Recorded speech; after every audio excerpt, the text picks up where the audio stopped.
Katulad din ba kitang kinukulang ang oras magkayos ng buhok para lang makahabol sa alis ng train? Then, nasa tamang video ka. Watch this. This is my cordless curler. I-turn on lang natin itong pangkulot sa desired heat na bed natin. And habang inaantay natin siya uminit, naglagay na nga ako ng curling cream at hinati ko na nga din yung buhok ko sa gitna. Madali lang tong gamitin. I-section nyo lang yung hair nyo, yung right amount lang, huwag masyadong makapal. Then, itapat lang natin to sa buhok, tapos click mo lang left or right. Depende kung saang side ng kulot ang pet mo.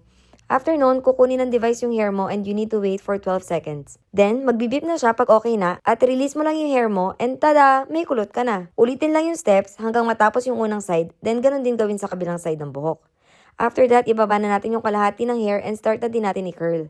Sobrang handy ng curler na to. Swak sa mga katulad ko na nagmamadali. The USB charge siya at isang full charge niya, swak na sa buong hair mo.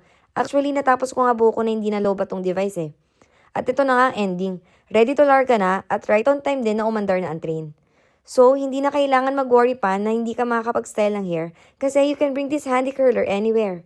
Just make sure na may charge. O diba, pak na pak na. O siya, kayo na bahala if magpapabudol kayo dito. Yun lang, bye!